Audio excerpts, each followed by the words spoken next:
नमस्कार, मैं रवीश कुमार। चलिए जानते हैं देश दुनिया की तमाम महत्वपूर्ण खबरों को सिर्फ 5 मिनट में। लेकिन आगे बढ़ने से पहले अगर आपने अभी तक इस वीडियो को लाइक नहीं किया है तो कृपया लाइक कर दें, चैनल को सब्सक्राइब करें और कमेंट में जरूर बताएं कि आप ये वीडियो कहां से देख रहे हैं। उपराष्ट्रपति चुनाव में गद्दार कौन, ढूंढ रहा विपक्ष। सीपी राधाकृष्णन देश के 15वें उपराष्ट्रपति चुन लिए गए हैं। काउंटिंग शुरू होने से पहले एनडीए की ताकत संसद में 427 वोटों की मानी जा रही थी, लेकिन उनके खाते में 452 वोट आए।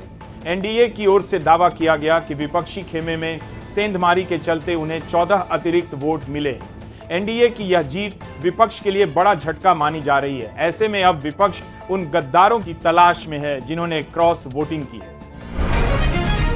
हमारे तरफ से क्रॉस वोटिंग नहीं हुई, आरजेडी नेता तेजस्वी यादव ने कहा।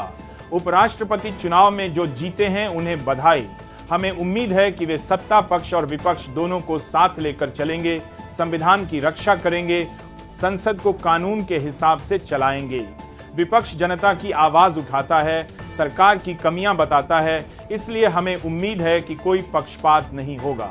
हमारे तरफ से क्रॉस वोटिंग नहीं हुई। हमारे 9 सांसदों ने मजबूती से एक पक्ष में वोट दिया है।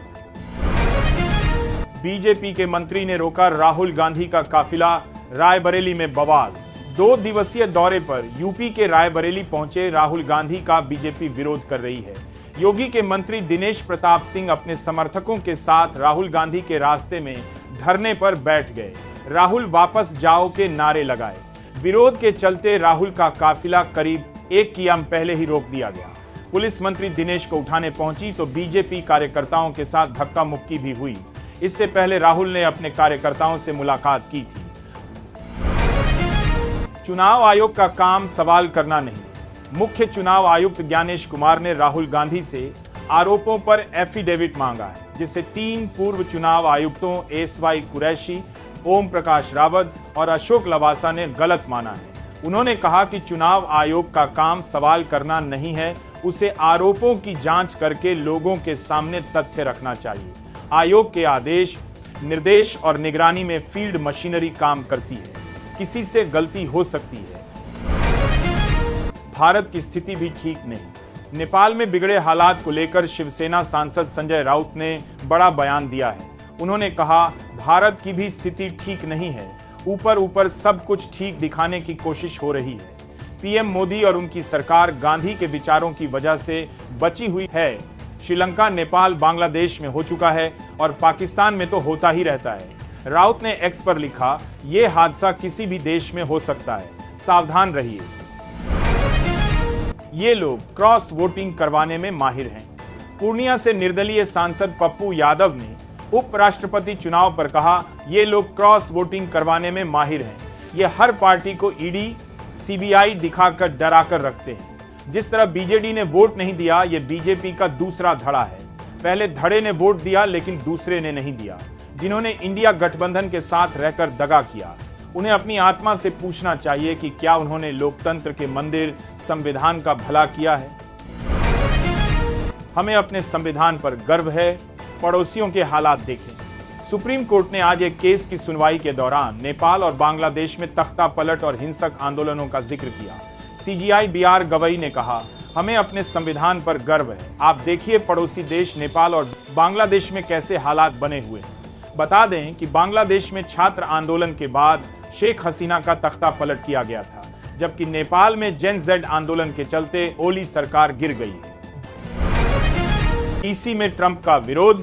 बताया, आज का हिटलर राष्ट्रपति डोनाल्ड ट्रंप वॉशिंगटन डीसी में मंत्रियों के साथ व्हाइट हाउस के पास एक रेस्तरां में डिनर करने पहुंचे, जहां उन्हें एंटी इजराइल प्रोटेस्ट का सामना करना पड़ा। प्रदर्शनकारियों ने फ्री डीसी और फ्री फिलिस्तीन के नारे लगाते हुए ट्रंप को मौजूदा समय का हिटलर बताया। वहीं ट्रंप ने अपने नेशनल गार्ड्स की तैनाती के फैसले पर कहा कि शहर में अपराध में कमी आई है, लोग खुद को सुरक्षित महसूस कर रहे हैं।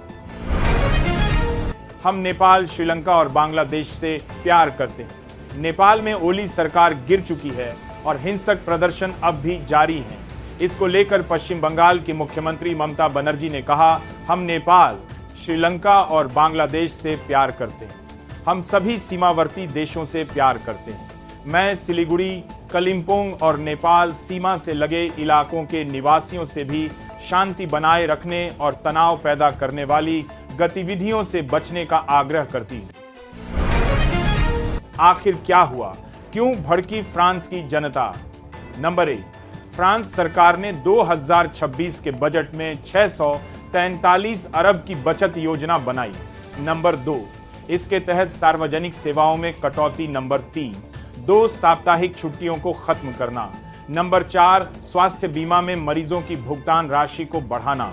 नंबर 5, बढ़ती महंगाई और असमानता के बावजूद वेतन वृद्धि नहीं। नंबर 6, प्रदर्शनकारी राष्ट्रपति मैक्रों को एलीट क्लास का प्रतिनिधि और अमीरों को फायदा पहुंचाने वाला मानते हैं। कांग्रेस ने कहा, एमीम से हमारा कोई लेना देना नहीं।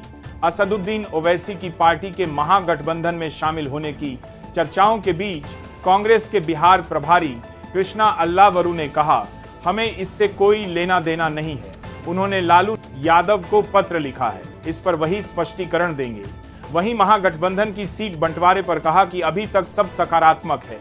15 सितंबर तक सीट बंटवारे को लेकर सभी बातें साफ हो जाएंगी और महागठबंधन पूरी मजबूती से चुनावी मैदान में उतरेगा। बिहार चुनाव को लेकर कांग्रेस की बड़ी बैठक। बिहार विधानसभा चुनाव को लेकर आज कांग्रेस की स्क्रीनिंग कमेटी की अहम बैठक होने जा रही है।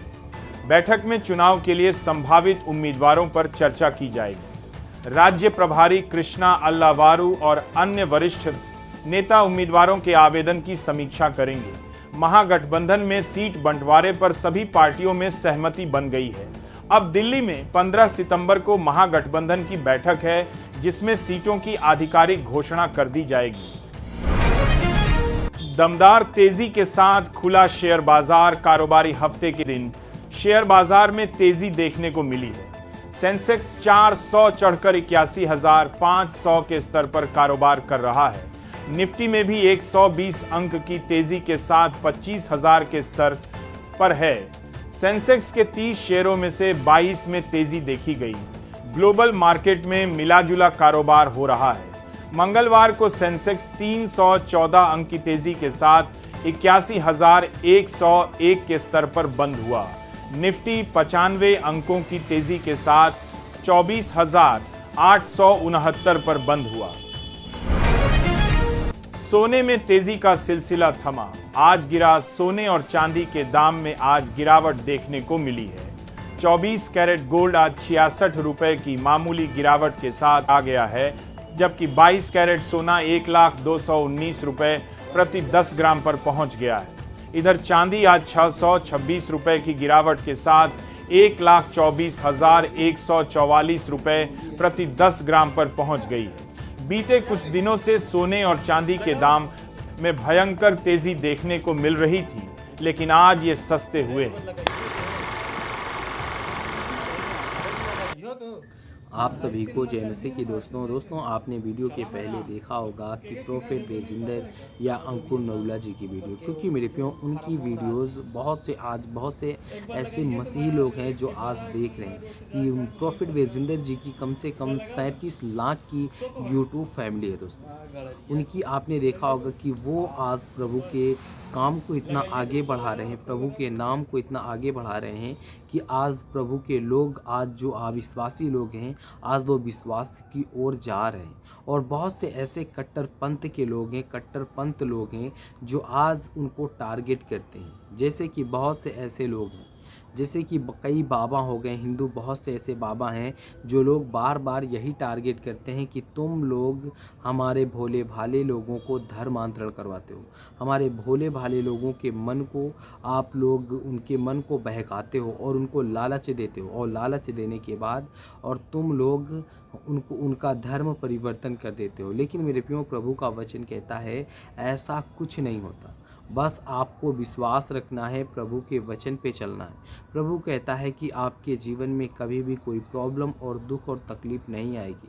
परमेश्वर कहता है कि जब आप लोग अपने जीवन में विश्वास रखोगे और परमेश्वर के वचन के तहत चलोगे, तो परमेश्वर कहता है आप अपने हर एक कार्य को सफल बना सकते हो।